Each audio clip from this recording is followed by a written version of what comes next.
muchas gracias por estar aquí. Esta es una charla abierta que tenemos con Cristian Mojaded. Bienvenido, Cristian, muchísimas gracias por la participación. Hola, Seba, ¿cómo estás? Bueno, hola a todos también, por ahí. ¿Qué tal todo?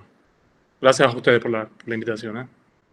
No, al Muy buen contrario, ensayo. Cristian está recién llegado de Londres, que hizo una muestra personal en el marco de la Bienal de Londres de diseño, que se llama Monte Abierto, algunas cosas vamos a hablar.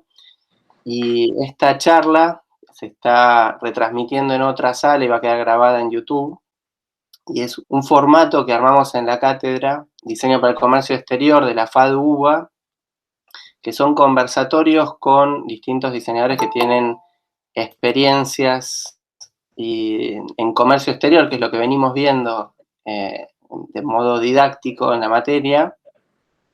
Y la idea es tener un diálogo como más directo, que nos cuentes experiencias, que nos cuentes algunos procesos. El foco de esta charla en particular es exportación de servicios de diseño. Tuvimos otra previa con Planar, que hablamos sobre exportación de productos y más enfocado en Japón, que fue su experiencia más fuerte. Mucha presentación a Cristian, la verdad que me imagino que todas y todos lo conocerán, es a criterio mío uno de los más importantes diseñadores que hay argentinos, por lo menos que más trayectoria, más trascendencia internacional está teniendo. En ese sentido, Cris, es un lujo tenerte acá, muchísimas gracias nuevamente. Él es diseñador industrial de formación, se recibió en la Universidad de Córdoba, es de Catamarca, trabaja la morfología también desde una perspectiva con mucha investigación sobre el material, tiene una gran trayectoria, sobre todo trabajando para empresas tanto locales como extranjeras. Y de los dos lados, digamos, ¿no? Para empresas locales que exportaron productos de diseño, como exportando servicios de diseño, que va a ser el foco de la charla, para empresas de afuera. Así que nada, Cris, buenísimo tenerte acá y nuevamente muchas gracias. Gracias, Seba, por la presentación y los halagos, pero bueno, nada, hago lo que puedo y lo que me gusta hacer, que es trabajar de diseñador, como diseñador. Esa es, siempre fue sido la única motivación. Así que... Espectacular. Para arrancar la charla, una pregunta así como disparadora, que va a ser como eje, en verdad, pero es cómo exportar servicios de diseño. El título ya lo dice, la pregunta está cantada. Y el foco que te quería hacer, que te pedía que hagas un foco en particular, es si da hacerlo a distancia o si siempre tenés que viajar. ¿Cómo es esa experiencia? Bueno, primero voy a aclarar algo, que es todo lo que hice en relación a mi carrera desde que comencé, lo hice casi de lanzado, valga la palabra, fui explorando, investigando, no fue algo que que estudié, si se quiere, cómo llega un diseñador a exportar servicio, es algo que lo fui armando en mi propio camino y fui investigando y fui como llevando las cosas a medida que yo creía que las cosas sucedían y cómo sucedían. Digamos, nada de lo que diga tampoco es repetible por ahí. Quizás algunas cosas pueden tomarse como ejemplo, pero quizás otras no tanto, porque hasta el día de hoy sigo cometiendo errores, porque eso es parte del aprender en el camino también. No hay una fórmula y cada empresa con la que me topo, sea acá o sea afuera, es un mundo y es una particularidad, digamos.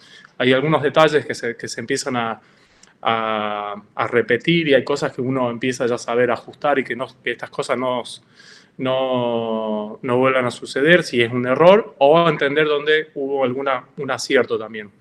Así que primero que nada eso, digamos, todo tiene que ver con el día a día y cómo uno lo fue llevando. Yo la verdad que comencé mi parte a nivel internacional, digamos, lo comencé desde el 2012, 11 o 12 aproximadamente. Empiezo a trabajar con una galería de diseño que se llamaba, porque ya no está más la galería, Galería Ben Simon, Serge Ben Simon. Ellos tenían una plataforma donde promovían diseñadores internacionales. Estaba localizado en París, en una esquina muy bonita. Diseñadores de todo el mundo, y ahí, por lo general, jóvenes diseñadores que tenían una impronta un poco más por ahí artística, por eso es una galería de diseño. Y a partir de eso, de mi vinculación y empezar a viajar a París por el tema de mi relación con la galería, y me iba bien. Ellos estaban muy contentos con los proyectos que yo presentaba para la galería. En una de las muestras que se hace en el 2013, aparece la gente de una de las marcas con las que trabajo, Roche Bobois, por ejemplo, que es una marca francesa muy grande que tiene 250 locales en el mundo, una marca súper grande. Y les gusta un poco mi trabajo, me dicen que si tenía algo más y para mostrarle. Algo que yo siempre, al menos hacía cuando me iba de viaje, era llevar un portfolio de trabajo armado, en el formato que sea, en la plataforma que sea. En ese momento yo tenía un iPad, ya no tengo más porque me parecía obsoleto, y con ese iPad cargaba un PDF, y el PDF tenía una cantidad de renders o imágenes o bocetos o presentaciones de productos y trabajos previos, ya sean de investigación o trabajos que hablen un poco de mi manera de abordar un proyecto de diseño, y antecedentes que haya trabajado con otras empresas. No, ¿y cómo llegaste a esta galería, Ben Simon? ¿Cómo fue ¿Hiciste el vínculo desde acá o viajaste Sí, con un... ellos vieron un producto mío acá en una vidriera, en un local. El curador de la muestra, François se llama, él vio un producto mío ahí, se acercó a la tienda, fue así como se los cuento, por eso se acercó a la tienda, le dijo que le interesaba conocer al diseñador que había hecho ese producto, era una biblioteca en ese momento. Le dejó la tarjeta. Cuando el chico, yo lo veo, al dueño de la tienda de acá, lo veo, me dice que nada, me dio la tarjeta, pasó este francés, me dice, me explica un poco, y ahí a partir de eso yo me contacto con él. Unas horas antes ya se había ido había viajado a París. Al año siguiente vuelve de nuevo, él por puro diseño era en ese momento, estaba invitado por puro diseño, y a partir de esa que él vuelve, obviamente estuvimos en contacto todo ese año, hablando sobre posibilidades de trabajar y toda la historia, y cuando vuelve nos conocimos finalmente, y ahí empieza un poco la relación un poco más fuerte. Me estaba olvidando algo, que entre medio de todo eso, cuando hablo de París y de Francia puntualmente, porque fue ahí como ahí desembarco, digamos.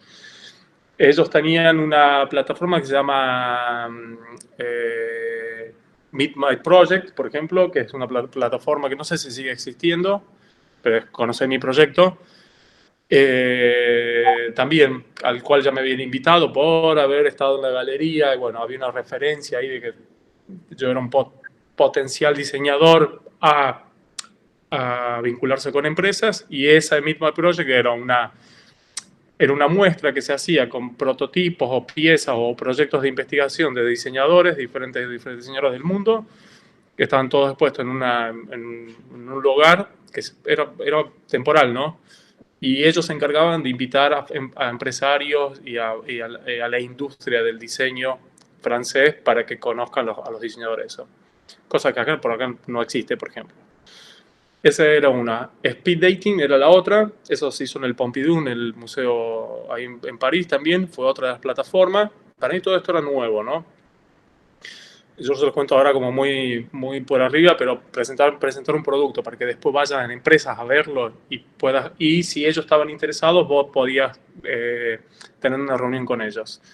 Otro año, no recuerdo si previo o posterior a eso, creo que posterior a eso, había otro que se llama Speed Dating, que era, literalmente eran, ponele, 30 mesas de bar, como si fueran todas dispuestas 5 por 6 por 5 más o menos, todas dispuestas así, vos estabas esperando ahí, cada mesa representaba una empresa, vos previamente llenabas un formulario de trabajo, veías las empresas que estaban por hacer este speed dating. Speed dating porque eran 10 minutos que vos tenías para presentarte y quedar en contacto con la empresa. Es algo que se usa mucho allá. Sí, acá también, o sea, lo que son rondas, les llamamos rondas inversas, rondas de negocios, y sería algo así, digamos. Sí, O parecido. Yo lo hice acá con Mika, si no me equivoco. con Mica, ni hablar. Pero no fue lo mismo. No Claro, sé, bueno, no fue acá lo mismo, no porque el tipo de empresa ni nada de eso, no fue lo mismo a nivel de organización. Acá no había otra cosa que era ir, sentarte, presentarle, cambiar tarjetas de personales, contarle quién sos. A todo esto había una previa. Yo miraba las empresas que estaban, hacía una presentación de mi trabajo y también al mismo tiempo decía cuáles son de las empresas que me interesarían. Ellos recibían mi portfolio de trabajo y al mismo tiempo ellos decían si yo me juntaba con ellos o no. Si había match, entre comillas, nos juntábamos y nos lo presentábamos definía y la bueno, y a empresa, partir de eso. digamos, si te interesaba. Claro, exactamente. Tendría que existir el match, que a mí me tendría que interesar la empresa y a la empresa le tenía que interesar mi trabajo. Esas fueron dos plataformas. Las dos plataformas ninguna me sirvió. Las cuento porque me parece que es interesante que sepan también, pero a mí no me sirvió, pero es algo que existe mucho y que se hace allá y que supongo que a alguien le sirvió. Yo con ninguna de las dos pude lograr nada, digamos. Todo fue más a la calle, en el día a día, digamos. Desde una muestra, cuando me voy, una exposición en la galería, me estaba parado ahí al lado de mis productos, literalmente se acercaban personas, qué sé yo, empezamos a hablar, les explicaba y después cuando me daban su tarjeta, es una empresa de las más grandes, Roche. Al otro momento aparece otra persona más, la gente de Hermes. Ah, me gusta, Y ese tipo de cosas, pero nunca, hay algo que también siempre digo, que nunca uno sabe con quién está al frente hablando. Jamás. Hasta que no te das la cosa. Siempre tienes que estar atento, siempre tienes que estar predispuesto a hablar de tu trabajo y nunca ser eh, nivelar cuánto vas a decir y expresar de tu trabajo sin saber quién es la persona que está al frente. Para todos igual, digamos. ¿Y esos contactos, ellos te contactaron como para algún proyecto puntual? ¿Cómo fue ese proceso? Ahí empiezo con Rojo One, empiezo con una lámpara. Yo ya había llevado, obviamente, muchos proyectos, anteproyectos de iluminación, sabía que yo tenía que ir. Yo cuando me presento en estas exposiciones no voy por la exposición del producto, sino voy por lo que viene por detrás del producto, digamos. Ahí hay una diferencia de concepción en qué es lo que estás buscando a partir de una exposición. La exposición para mí ya estaba concluida en el momento que ya se presentó el producto y ahora tenía que ver qué es lo que más podía obtener a partir de ese producto, ¿no? Que eran todos los contactos que podían venir por ese producto. Y eso siempre lo tuve muy claro, digamos. Siempre estuve, y cada vez que viajaba o hacía algún tipo de presentación, mi objetivo estaba en crear un networking mucho más amplio y con mucho más eh, personas que puedan entender mi trabajo y así uno va generando estas redes, ¿no? Justamente por eso es networking. Eh, lo fui manejando de una manera casi, como te decía al comienzo, muy, muy ingenua, si se quiere, porque me manejaba como yo veía. Cuando me presentaba con alguien a través de la galería, yo presentaba el portfolio con el iPad y veía si la gente estaba interesada en ciertos proyectos, no estaba interesada, volvía al departamento a las 12 de la noche, volvía a cambiar el portfolio o agregaba más fotos sobre un proyecto en particular donde la gente me preguntaba más y sacaba proyectos que no eran interesantes y así. Lo he cambiado en esa semana unas 10 veces más o menos al portfolio, porque me tenía que ir ajustando a lo que yo iba percibiendo de lo que un empresario francés le podía interesar. que no es lo mismo que un italiano, que no es lo mismo que un americano, obviamente, y que no es lo mismo que puede ser una empresa argentina.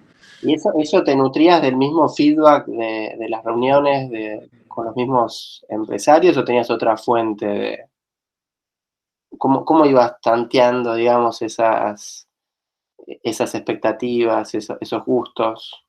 Mirando un poco y según las preguntas que me hacían ellos también, uno va como olfateando, si se quiere la palabra, olfateando, viendo qué es lo que quieren, qué les gusta, qué no les gusta. Yo les preguntaba también qué no les gustaba, qué tipo de producto no les gustaba. Tenía muchos renders yo también en ese momento, porque era la única manera de presentar un producto, y tenía muchos productos obviamente también hechos manufacturados, o tenía productos de otras empresas. Yo no soy muy partidario de un render, pero era para mí la única manera de presentar en ese momento un trabajo, ¿no? Una de las cosas es siempre estar atento y escuchar qué es lo que está más cuando se está buscando. Un diseñador no se cansa de buscar trabajo. Digamos. Yo no me canso de buscar trabajo. Si hay algo con lo que voy a morir es buscando trabajo. Es algo que tenemos, que el diseñador tiene que estar preparado, porque si es que es el camino, obviamente yo estoy hablando siempre desde mi lugar, de mi posición y la que fui construyendo, ¿no? Lo que uno quiere lo tiene que ir modelando a medida que va pasando, lo que uno quiere lo va modelando y va ajustando detalles de cómo se va presentando como diseñador, ¿no? Yo siempre he sido muy exigente con eso, desde el armado de una página web, desde mi presentación cómo armaba una presentación, la elección de una tipografía, que pueden ser cosas muy ridículas o muy obvias por ahí, pero yo he recibido portfolios o proyectos de otros diseñadores donde dejan mucho que desear a nivel de presentación, digamos. Y esa es tu primera carta de presentación.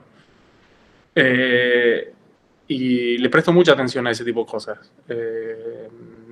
La cantidad de información, de cómo lo vas a presentar, qué es lo importante, del mayor a menor, no aburrir, ser como muy prolijo en la cantidad y el modo en que se presentan, ¿no?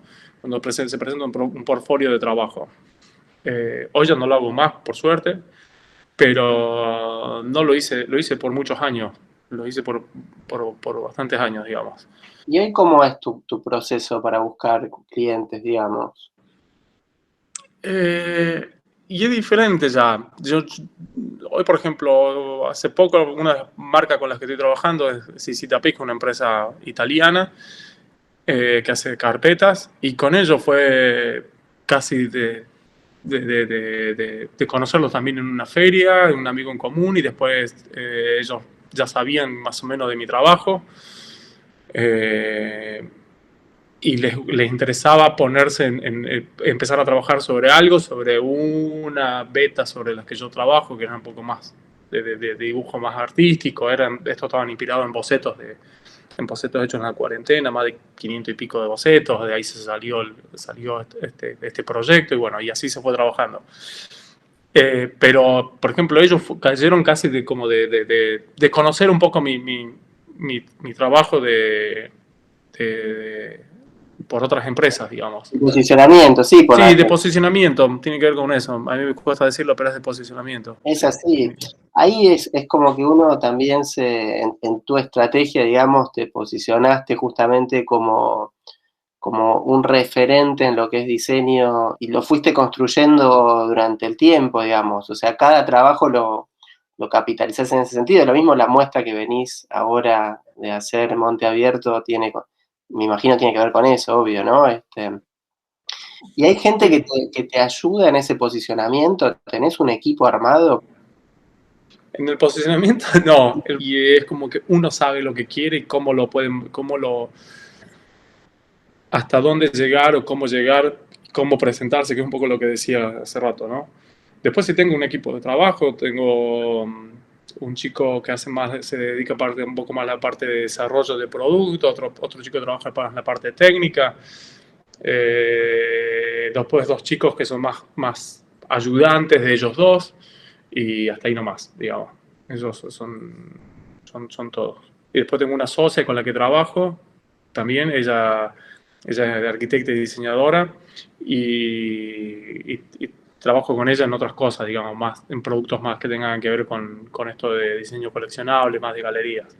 Pero todo lo que tiene que ver con esta parte de diseño de productos a nivel de empresa, que yo acá vos estás mostrando un poco el panorama de algunas de las empresas. No, no sé si me ayudan en ese sentido. Yo creo que uno lo va manejando, eh, lo va trabajando a medida que va entendiendo algunas cuestiones de cómo vincularse con las empresas, nada más, ¿no? Total, No sé total. si, Y de tu experiencia para trabajar con empresas que son multinacionales, ¿no? Por Roche Bobois tiene un alcance global bastante fuerte, más allá de ser una empresa parisina, trabajó con Gautier, con Kenzo, o sea, sí.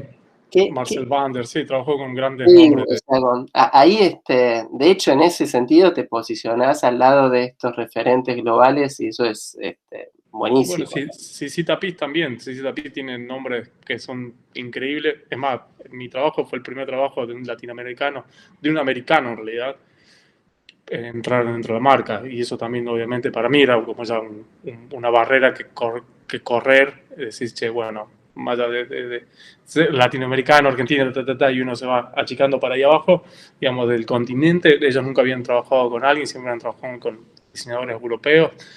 ¿Y Y cuál nada, es ese vínculo con Latinoamérica? ¿Qué tiene, cómo ven a Latinoamérica en estos campos, digamos, ¿no? Digamos, vinculados al diseño, yo creo que esto por ahí peco de lo que voy a decir, pero yo creo que nosotros creemos que ellos creemos que ellos saben mucho o tienen conciencia de lo que pasa en el diseño latinoamericano y no, la verdad que no lo saben. Y tampoco sé si les interesa. Eh, a lo que voy es que depende de dónde o sea, depende de cómo lo posicionemos, ¿no? Porque Japón tuvo sí. Sí, pero cada uno tiene con sus mundos, digamos. Ellos mm, están en su mundo, tienen una cantidad, en Europa son más de 200 millones, nosotros somos 44, o sea, tienen un mercado muy fuerte, son países muy chicos y al mismo tiempo son millones y millones y eso, ya con eso para ellos es suficiente, digamos, exportar o tener una alianza con empresas por ahí de Argentina es casi hasta un poco ridículos. El punto que yo los veo no he investigado, pero sí lo he conversado con gente de acá, con amigos de diseñadores, o hasta con críticos de diseño, con, con ¿cómo se llaman? Periodistas de diseño que saben muchísimo también. Y la verdad que no hay como un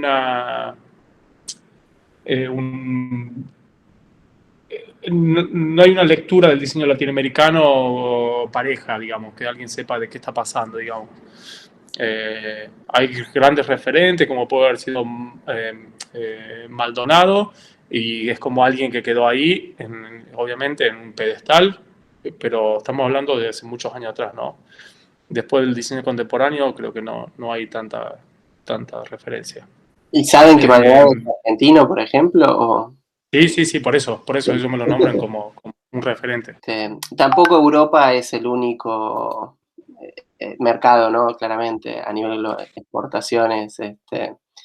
Y para No, el, seguro. y para el resto de Latinoamérica, ¿vos trabajaste? No literalmente. No, hice algunas cosas para una galería en Río de Janeiro, San Pablo también, pero no mucho más de eso. No, no. No, hay algo que también me parece que un poco cuando, que es cuando yo arranco con Francia y más cuando empiezo a trabajar con Italia, a trabajar en estas maneras de pensar y ver de qué manera uno va a insertarse dentro de ese mercado y qué es lo que tiene para ofrecerle dentro de ese mercado, porque así como yo como diseñador, hay miles, Tal miles y cual. miles y miles y tiene una escuela que funciona en relación al contexto de ellos, que es el contexto europeo, ¿no? Y se forman para darle respuesta a ese contexto. Que es un poco lo que yo digo también acá, que hay que estar atento primero a lo que pasa acá para poder salir afuera primero. Y después hay otra cosa que yo en un principio, no es que renegaba, pero sí me preguntaba si yo necesitaba ser un diseñador europeo y tener la escuela europea para insertarme dentro de eso. Y yo por ahí renegaba con esto, pero en un momento me di cuenta que en realidad el potencial que yo tenía era seguir siendo diseñador latinoamericano, argentino y llevar desde lo que yo tengo y sin perder esa, esa escuela. Me formé en una universidad nacional, tengo una formación y desde la manera en que yo miro las cosas hoy es en relación a lo que, cómo me dieron las herramientas, ¿no? Yo digo que un diseñador tiene una caja de herramientas que después tendrá que saber cuál usar para el proyecto que le toca hacer. Y entendí que la caja va fuerte y lo más interesante mío era justamente de lo que estaba renegando, entre comillas, lo digo de un lugar que no es, no es que diga que estaba renegando, sino de que estaba planteándome si yo era correcto o no era correcto para una empresa europea, ¿no? Y más italiana todavía, que por ahí ellos tienen una forma y una mirada muy afinada del diseño de un producto, ¿no? Hay como un trabajo que los italianos tienen que es impecable, pero lo tienen porque tienen cierta escuela. Y que a mí me costará un poco más llegar a ese punto de trabajo sin perder mi capacidad de trabajo y mi mirada como diseñador, que es una de las cosas que uno tiene que saber entender y cuál es tu posición y tu mirada y tu concepto como diseñador. Todos los que están acá, no sé cuánta gente hay, todos tendremos diferentes puntos de partida. Ninguno se tiene que sentir ni reflejado, ni perjudicado, ni minimizado ante la palabra de otro diseñador, porque cada uno tendrá diferentes puntos de partida. Por eso también te digo, yo he sido estudiante y he pasado de estudiante a profesional cometiendo 1000 errores, pero eso creo que lo bueno es saber entender los errores y saber con cuáles, dónde tenés que trabajar, ¿no? Para poder llegar a pulir esos detalles, que son detalles nada más. Y con estas empresas europeas, ¿tuviste, más allá de tu sensación, ¿no? De que sos un sapo de otro pozo, entre comillas, ¿sentiste que te faltaba, que había algo, que era un limitante, o eran más fantasmas tuyos, o pasó en algún momento algo que dijiste, qué lástima que esto no fuera de otra manera? No, yo creo que tengo algunas herramientas que no tengo, que no tienen, creo que no tengo algunas herramientas que me hubiera gustado tener, qué sé yo, cierto manejo de cosas que yo no las tuve. Por ejemplo. Estamos hablando que yo me recibí hace un poco más de 15 años más o menos, así que pongamos en ese contexto también en qué momento me formé yo y cómo estaba la universidad y las herramientas que había. Yo iba a la biblioteca todos los días a leer libros, digamos, no me metía en internet. Había había un acceso a internet, pero para buscar rápidamente en la computadora de la biblioteca y nada más. Después era todo a medida que llegaban libros o revistas del exterior, digamos. Hoy tenés otras herramientas, pero al mismo tiempo ese tipo de cosas hacen que las cosas sean mucho más agresivas, mucho más invasivas y más fugaces también al mismo tiempo. Tenés el acceso, está todo bien, podés acceder si para una empresa podés acceder hasta, si querés, por Instagram. Yo le he escrito a empresas por Instagram. Me respondieron y me pasaron el mail de la persona que yo estaba buscando. O sea, tan simple como eso. Jamás lo hubieran pensado antes. No hubiera viajado tanto. Igual porque ya, bueno, de nuevo, es parte de un combo y una estrategia macro. No, Esas cosas hay que entender todas las herramientas que uno tiene hoy para lograr eso, para lograr ese objetivo, digamos. Entender cuáles son lo que tenés y lo que vuelvo a decir, insisto con eso, entender qué sos como diseñador y qué tenés para ofrecer. lo que tenés es lo que tenés, no hace falta que le estés dando más vuelta, es lo que hay y a medida que vayan pasando los años y si vos trabajas sobre eso vas a poder tener más cosas para contar, digamos. Yo me metí en muchos concursos de diseño y eso fue una de las herramientas que yo encontré previo a recibirme de meterme en concursos de diseño. Tengo no sé, más de 30 concursos de diseño en ese momento, 2000, 2001, 2004, 2005, 6, 7, 8, creo que hasta esa fecha más o menos había muchos concursos de diseño. Vos lo sabrás, Seba, bueno, de todo había Sí. acá. Y eso me ayudó primero a entrenarme como diseñador, porque un diseñador necesita entrenarse, necesita estar en la calle, necesita saber proporciones, necesita tener como cosas muy fáciles de resolver en la cabeza. No sé, se me fue. No, sí, total, total.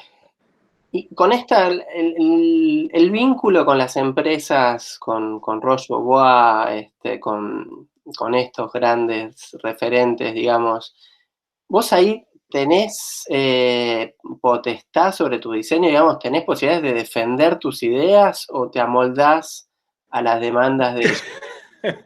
¿Cómo es? Porque ahí la puja de poder es claramente. Hay mucha puja que gana la empresa. Si esa es la pregunta, hay mucha puja, uno tiene una idea, tiene un proyecto, obviamente. Yo aprendí muchísimo a partir de esas pujas y entendí un montón de por qué me decían que no. Algunas situaciones, he presentado muchos proyectos que por ahí no me los pedían ellos y yo llegaba a la reunión para presentar un proyecto que ya tenía, con el que íbamos a trabajar y al mismo tiempo ya iba con algo que me parecía que estaba interesante, pero o sea, he tenido suerte y he tenido mala suerte también. El proyecto ha quedado ahí, después lo han moldado para otra empresa y así lo he podido sacar, pero yo si he trabajado como en 30 empresas, debo tener proyectos como para 300, más o menos. Porque si esta computadora hablara, es como, tengo mucho, pero y no lo siento como una frustración, también ese otro tema que también lo digo porque también muchas veces, como ahora hay bueno, muchos estudiantes, me caen muchos mensajes de preguntas y cosas y muy relacionado a todo esto. Y hay un punto de frustración también porque por ahí no llegás a lo que estás queriendo. Soy el primero que se ha frustrado y muchas veces. Eh, pero es cuestión de seguir laburando sobre lo que está pasando y sobre lo que te están diciendo, ¿no? Y hay gente que tiene, el director artístico de Roche Bobat tiene 60 y pico de años. Si yo no lo escucho, soy necio. Claro. Maneja una empresa hace 30 y algo. O sea, y está en una de las posiciones más altas, digo, yo tengo que aprender algo, más allá de que si es mi trabajo o es lo que sea, yo soy la persona que tiene que aprender algo de él. Y la verdad que eso también me ayudó a construir una alianza con ellos y una continuidad con ellos, cosa que no es muy usual. Y yo casi van a ser el año que viene, son 10 años que trabajo con ellos. Donde saco productos, quizás en un año saco uno, por el año no saco uno, 3 o 4, pero voy como, hay años que se perdieron y no pasó nada. Pero o hay proyectos también que presentamos, que fueron avalados por ellos, que se llegó al prototipo, que se llegó a la comercialización y a los pocos meses se saca del, de la oferta porque el proyecto no funcionaba. Son todas estas cosas que pasan, digamos, no es todo color de rosa, no es todo color de gloria y que todos vamos a ganar con la primera lámpara que vendamos, ¿no? O No, por supuesto. propongamos, ¿no? ¿Cómo es tu contrato con ellos? ¿Ellos te pagan por proyecto? ¿Tenés algún tipo, digamos, de royalty? No. No, hay muchos formatos de todo esto, del diseñador con la empresa. Hay un formato que es un fee profesional, honorarios profesionales, vos te cae un proyecto, te preguntan cuánto puede ser, te plantean más o menos, vos haces un análisis de cuánto tiempo te puede llevar, nunca le pegás, nunca le pegué, 14 años jamás se lo pegué, jamás le pegué el precio también, así que se van a pegar cada chasco, pero bueno, es parte y no hay fórmula para eso, no sé si hay alguna, pásenmela porque no la tengo. le pasa a todos los diseñadores gráficos, a industriales, al que sea, de todo lo que tenga que ver con creatividad, hay como una maldición que tiene que ver con el presupuesto. Así que, no, y hay varios formatos. El honorario profesional, que tiene que ver con un servicio de diseño, vos le presentás un proyecto, ese proyecto tiene que tener límites, tiene que estar, es decir, comienzo acá y termino acá. Si querés una ampliación de eso, son raíces, ¿no? Pero siempre hay que siempre me parece que en un proyecto con una empresa, decirle comienzo acá y termino acá. Entre medio de todo eso puede haber 10 parates, 50 parates, 3 parates. Parate digo en el stops. Y esos stops tienen que estar avalados por la empresa también. Para que cada paso que uno haga... en conjunto, Cris? O sea, ¿vos sos el que propone el contrato o ellos ya tienen como preseteado con todos sus... Pero te termino de redondear la otra cosa y ahí sigo con eso, para que no se me vaya. Yo los parates esos está bueno que siempre estén presentados en el cronograma de trabajo. En el cronograma de trabajo, en la propuesta de trabajo, es decir, bueno, yo voy a hacer una investigación, te voy a hacer una investigación de diseño en relación a, no sé, un sofá. ¿Cuáles son los sofás de mercado? A partir de esa investigación vamos a sacar una conclusión. Esa conclusión, ver cuáles son los links entre con la empresa tuya, Mi Sofá, que se llame. Con la empresa Mi Sofá analiza en relación a esos puntos y esos puntos después yo generalmente no voy más de dos caminos conceptuales. Le digo, tengo este camino conceptual y este camino conceptual. Y esos dos caminos presento un boceto rápido, una idea, una propuesta rápida de eso sin perder mucho tiempo. El tiempo vale oro, punto número 1. Y a partir de esa propuesta decidimos con cuál camino ir. Y ahí se empieza el desarrollo y a diversificar, digamos, y amplificar el proyecto ese que estamos trabajando. Cada decisión tiene que ver y es mutua. No es una decisión del diseñador. Vos estás trabajando con una empresa y esa empresa responde, por lo general, a otras personas más también. Pues estás hablando con un directivo, estás hablando con el director de marketing, con el director artístico, con la persona que sea. Los contratos, hay de todo. He tenido que hacer yo mis contratos, generarlo, digamos, a través de una abogada. Primeramente lo he redactado yo, me he buscado cosas así, literalmente lo he cosas. Acá en la Argentina, lamentablemente, no hay, y he trabajado con, no voy a decir los nombres, pero empresas muy grandes que no tenían contrato de cómo vincularse con diseñadores. Grandes, grandísimas. Y no tenían cómo vincularse con el diseñador. Y yo, por suerte, ya tenía mucha experiencia, agarramos uno de esos, lo formateamos y a partir de eso.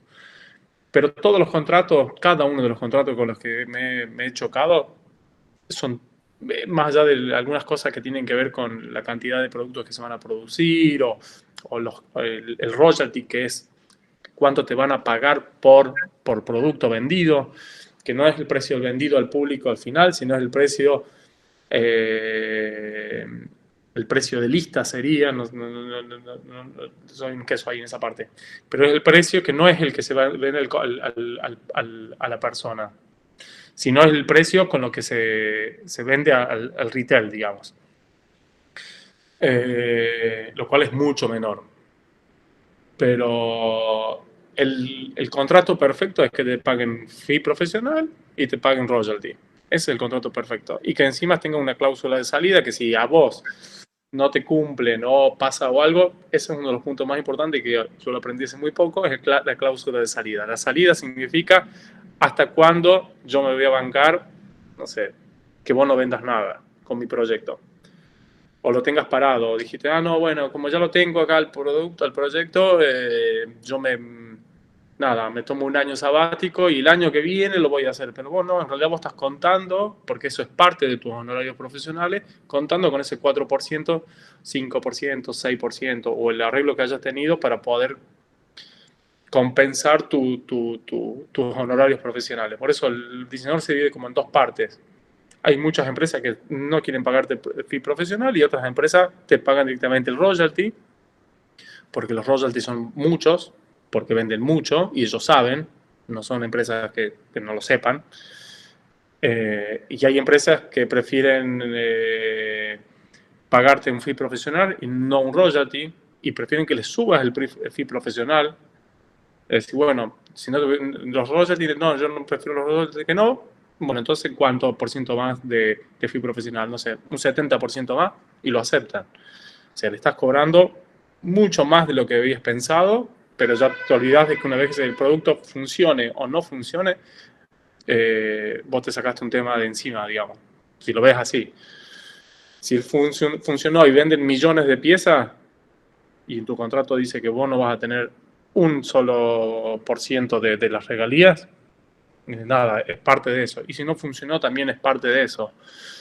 El uso de tu imagen, digamos, de tu nombre, ¿eso incluye el contrato o Sí, eso está? sí, sí, Este, sí, sí, sí. Eso me parece muy interesante, sobre todo las empresas europeas, que ponen en primer, o sea, y se valen de eso, en primer relieve los diseñadores con los que trabajan, Sí. que no en todos lados pasa, ¿no?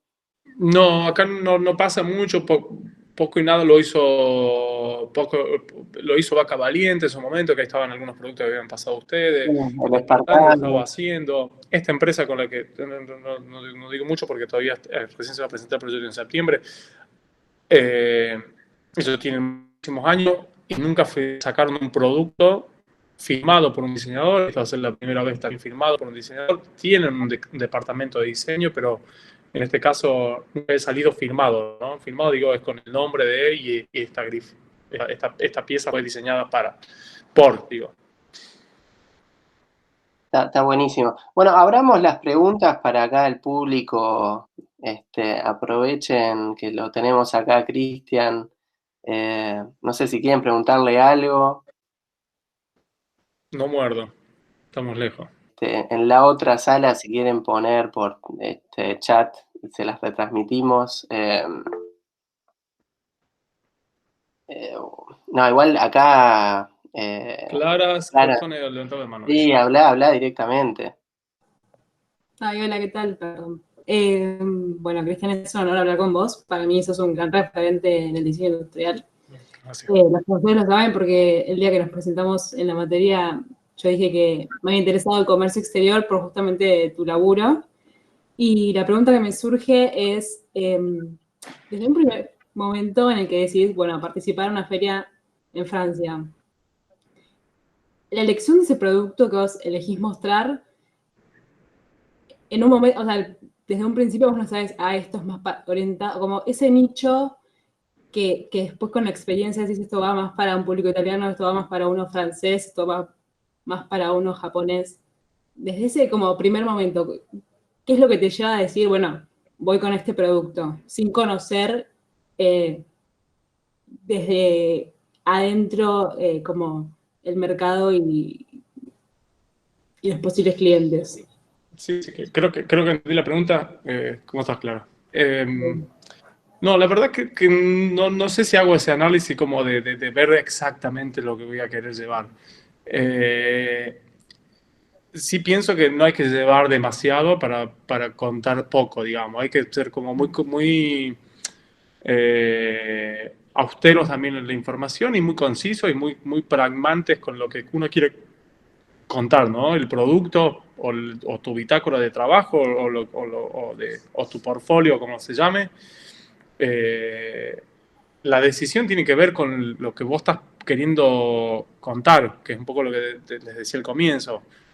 Cuando ustedes empiezan a conocer como diseñadores, o dónde están las inquietudes, y dónde están las habilidades, y dónde están las cosas que uno quiere tener como fortaleza, porque esas van a ser las fortalezas, van a ser los, yo no sé de carta, pero creo que es el as, como dicen muchos.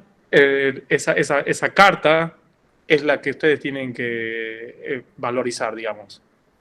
El producto va a estar relacionado a eso.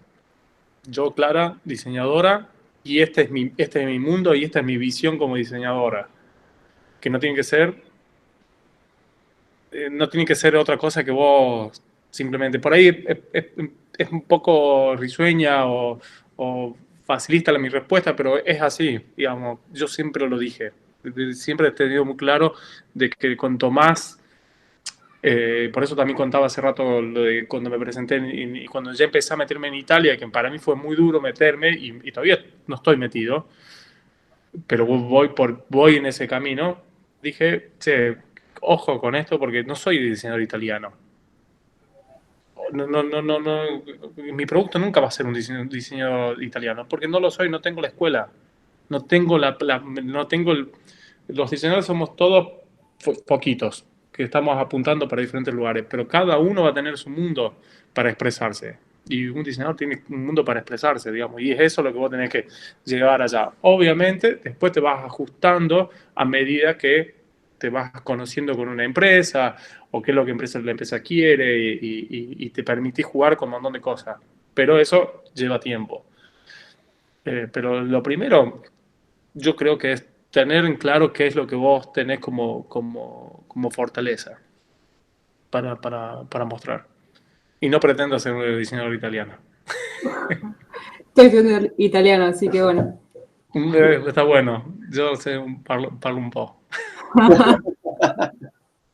Ahí de la otra sala, María Carolina Montesano Orejarena pregunta si puedes profundizar en los procesos de diseño, cómo son, si cambian, o sea, ahí agrego algunas puntas, si cambian según la contraparte o si puedes hablar de una cuestión más general.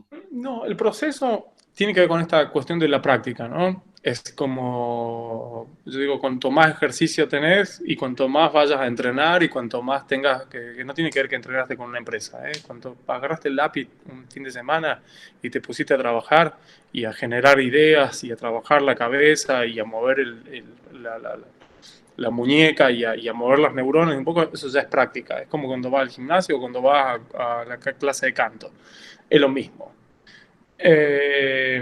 Y los procesos han cambiado mucho para mí. Obviamente hay muchas cosas que son ya tengo procesos que tienen que ver con lo material, con la investigación en taller y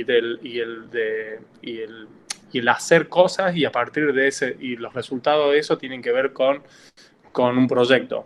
He investigado cosas que tienen con PVC, con nylon, con textiles. Con diferentes materiales y eso tiene un abordaje, digamos. Después hay otros procesos que tienen que ver con investigación de diferentes rubros, que esa es la más yo nunca tuve mucho en cuenta los procesos de diseño que te dan en la facultad, ni en la facultad lo he tenido, porque me sentía como un poco aprisionado, eso era mi manera. Hay gente que se siente cómoda trabajando en ese lugar porque es la manera en que todo va derecho. Yo no querer en eso, por ahí me trabo o se me confunden algunas cosas o me pierdo de algunas cosas por no tener un proceso estricto, digamos. Pero a veces lo hago, cada tanto lo hago. Lo hago porque la empresa me lo... Y de movida lo planteas hasta en el contrato, o sea que va a haber una etapa de investigación. Por eso, Es investigación. en ese tipo de cosas, cuando hay una empresa que te llama y que te está pidiendo algo específico, y yo tengo que ser bien pragmático y bien conciso en la respuesta que le voy a dar y el profesionalismo en que le voy a presentar mi trabajo. Porque ya hay otro tipo de requisito que es una empresa te está llamando. Te está llamando y está queriendo algo en particular. Y tiene algo en su cabeza que es lo que quiere, que muchas veces es muy errada, eso es lo que está queriendo, y vos lo tenés que hacer ver. Y a veces que está bueno lo que te está pidiendo, y bueno, también tenés que ser como conciso en eso. Y después hay otros procesos que son mucho más, que tienen que ver, creo, con esto del entrenamiento, que es casi como cosas que uno va eh, explorando porque tiene muchos inputs. Sí, porque tiene muchos inputs de entrada, tiene mucho, ya sé diseñar una carpeta, ya sé diseñar tal cosa, ya sé diseñar una lámpara, hay cosas que yo ya no me equivoco, o hay cosas con las que uno ya no necesita ir a una investigación o hacer algo mucho más. Y son por ahí más ideas, más conceptos. Me gusta trabajar mucho los conceptos, me gusta mucho identificar un proyecto por un texto y no por la forma, por ahí por todo lo que significa el proyecto y no por lo que formalmente termina siendo. Es una de las cosas que más me parecen interesantes. que hablen por sí solos. ¿Qué más? No, y bueno, hay diferentes tipos de cosas. Está buenísimo, está re claro. Acá Denise tiene una pregunta. Denise, ¿querés hablar? Hola, ¿cómo estás? Sí, quería hacerte una consulta. Vos saliste de la Universidad de Córdoba y empezaste a hacer estos viajes, o armabas, vos invertías en tus propios proyectos y los dejabas en locales, como decís, para que se hagan vistos dentro de Córdoba, o fuiste a otras provincias de acá de Argentina, o viajaste. ¿Eso fue en el transcurso de la universidad o cuando saliste? En Córdoba, cuando estaba estudiando, ya iba en tercero o cuarto año, yo ya me había metido en concursos de diseño, ahí hacía prototipos, maquetas, presentaba la maqueta, presentaba el prototipo, todo este tipo de cosas. Yo ya me estaba metiendo ahí en este mundito. Después empecé a hacer autoproducción también, algo que me pareció que era interesante, hacer el salero, el pimentero, el banquito, son todo este tipo de ejercicios o productos que uno cree que son más fáciles, pero al final, bueno, al menos yo en mi formación no tenía la capacidad para ser un empresario y poder sacarle el costo a los productos y armar todo eso, que a mí en definitiva mucho no me interesaba y me sigue sin interesar. Empecé a vender productos en algunas tiendas ahí de Córdoba, obviamente casi regaladas, porque era eso, porque no sabía sacar costos.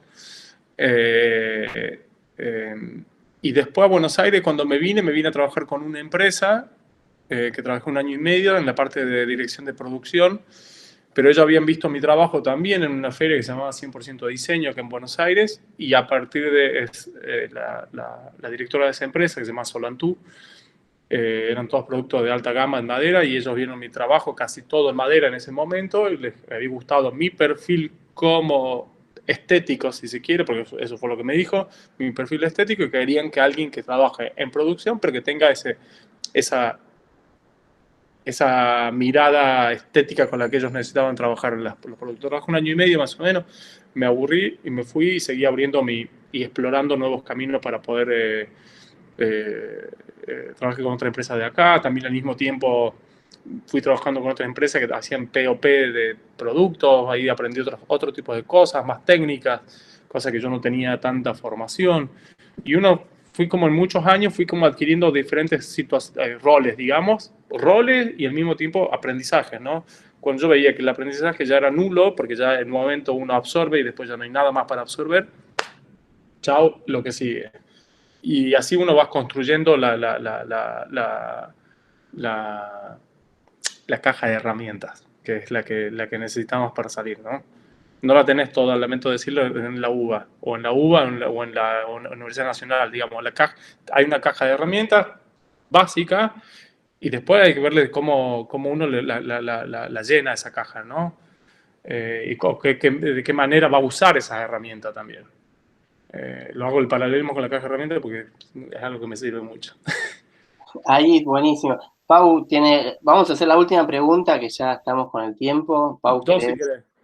Dale, vamos. Sí, porque hay varias, pero bueno. Considerando que vos viajás bastante y trabajás para afuera, ¿el tema de la pandemia te influyó mucho? ¿Te cambió mucho la manera de trabajar? Sí. Me agarró la pandemia en Milán. Estuve de marzo a septiembre ahí. Así que ya te imaginarás. Sí, cambió mucho. Cambió mucho, al mismo tiempo me dio otras herramientas, que qué sé yo, estas cosas de ahora, de tener un Zoom, de poder contarle el proyecto, para hacer una presentación, no tener que viajar allá.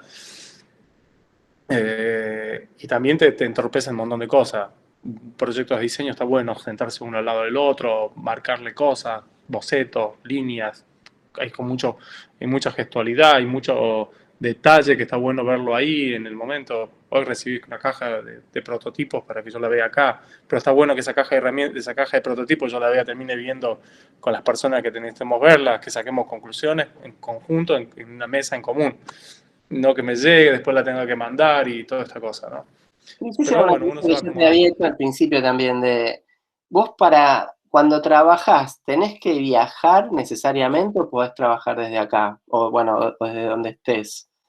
Viajo mucho porque me gusta estar presente, me gusta ir a ver el prototipo, me gusta ir a hacer gozo, y no es posible, obviamente, es caro y toda la historia. Yo Claramente. casi todo lo que gano lo vuelvo a invertir más o menos en realimentar eso, digamos. No es no es más que eso. Pero viajo, sí, en lo posible trato de viajar. Pero es una O si hay necesidad algo de importante y si siento proyecto. que eso necesita que yo esté ahí, sí, hago un balance, no voy a viajar por cualquier cosa, ¿no? ¿Y esos viajes los costea la empresa o los tenés que pagar vos? ¿O podés? El 80% yo los pagué. Sí. Hay muy rara vez que ellos te pagan algo, ese tipo de cosas. Sí.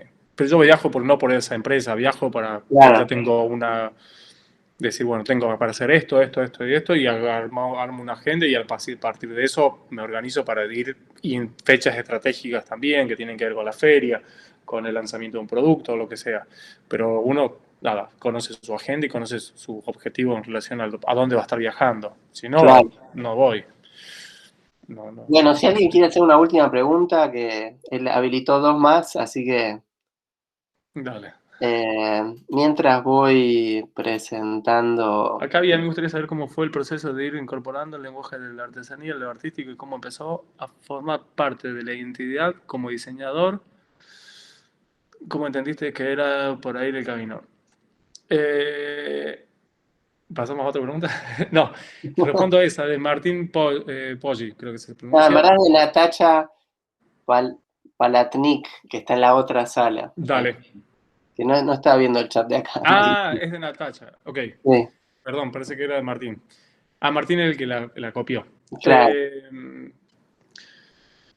¿Cómo fui incorporando el lenguaje de la artesanía? Fue algo que también a mí me gusta mucho el mundo matérico, me gusta mucho la exploración de los materiales y como recurso, hasta como estrategia. Yo digo que el material es como la piel de un producto, digamos, es con lo que uno se contacta con el producto y con lo que uno ve el producto, sea el material que sea, ¿no? Y hay algo también con el tema del proceso, justamente por eso he desarrollado muchas cosas que tienen que ver con exploraciones propias, que tienen que ver con la técnica, con el modo de hacer algo. Y siempre estuvieron esas inquietudes. Me parece que hay un mundo, y hay algo que no lo digo yo, lo dicen mucha gente que ya sabe mucho más que yo, que hay en la artesanía y en el mundo del hacer con las manos, y lo han dicho los franceses hace mucho tiempo también, el know-how, el saber hacer, ha sido una de las herramientas con las que ellos se han identificado como marca país, los franceses sobre todo. Y yo creo que la Argentina también tiene estas herramientas que pocas veces, por ahí yo me estoy equivocando, yo no lo he vivido así, lo digo de un lugar también por ahí que poco y nada sé en este momento que está pasando en las universidades, en las escuelas de formación, que estén relacionados al mundo del diseño, de la artesanía, y cómo se tiene que abordar un proyecto relacionado a la artesanía, que es diferente. Porque no estás hablando con una empresa, estás hablando con personas que han dedicado y dedican y tienen un proyecto de vida por detrás de un hacer con sus manos. Acá estoy compartiendo parte de lo Sí. que fue Monte Abierto en la Bienal de Londres, en Sí. relación a este trabajo articulado, ¿no? Exactamente. Este fue la instalación que se presentó en Monte Abierto, que habla justamente de eso, de la relación entre el diseño y la artesanía. Y cuento la historia sobre la relación con uno de los artesanos de Catamarca, Lorenzo Reyes, que hace todas estas piezas, y era un homenaje hacia él, digamos, el momento en que él hace 40 años empezó a trabajar de esto. Y para mí era importante que eso se cuente en una bienal como la persona que soy el representante en ese momento, ¿no? Y contar la historia donde se vinculaba el diseño de la artesanía y la manera en que yo lo hice. digamos, porque hablaba de mi trabajo, obviamente por eso, obviamente fue lo que, de qué manera yo podía contar mi trabajo, al mismo tiempo contar mi forma de pensar, sea un proyecto que represente a la Argentina. Al mismo tiempo tenía que estar atado a un tópico que era la resonancia, que es el tópico que ellos ponían para todos los países que se presentaron, que ponía la organización de la Bienal. Y la dirección artística de ellos ponían la resonancia y la resonancia tiene que ver justamente con todas las decisiones que tomamos como diseñadores o futuros diseñadores. Van a tener incidencia negativas o positivas, depende de cuáles fueron esas decisiones, digamos. La resonancia es todo lo que uno hace, tiene eco o golpea en el mal o en el buen sentido lo que está alrededor nuestro, digamos. Lo inmediato y lo no inmediato. Y eso, todas las decisiones que ustedes tomen a partir de cualquier proyecto tienen una incidencia. Y eso tenemos que ser muy conscientes también. Buenísimo. ¿Esto se puede ver online en la página de...? No. No. Hay que viajar a Londres, no hay otra. No, Está difícil, no, creo que mañana pasado van a pasar un videíto va a haber un link, después te lo paso, cualquier cosa de un video que hicieron ahí con la gente caminando y toda la historia. Bueno, Cris, la verdad que un lujo tenerte acá nuevamente. Muchísimas gracias. Acá está la página web, el Instagram de él, ya no hace falta, digamos, pero buenísimo. Aparte la sinceridad y la apertura para con toda tu experiencia, enfocada en lo que fue el servicios. O sea, bueno, no hablamos, digamos, muchos de estos productos, algunas de las cosas que mostramos fueron de empresas argentinas, que él indirectamente está exportando sus servicios, digamos que él trabajó, por ejemplo, para Vaca Valiente, que fueron productos de exportación, en definitiva. Sí. Y nada, vino muy bien, la verdad, la charla enfocada en muchas cosas que venimos viendo en la materia. Así que nuevamente... Nada, cuando necesiten de nuevo, acá estoy. Si estamos con tiempo, lo hacemos de nuevo. Y lo que necesites, Seba. Así que nada, gracias por la atención y las preguntas. Está bueno. Gracias. Gracias a vos. Bueno, muchas gracias. Gracias. Gracias a todos. Gracias, chicos. Obvio. Bueno, gracias al equipo también ahí que está por atrás de todo esto.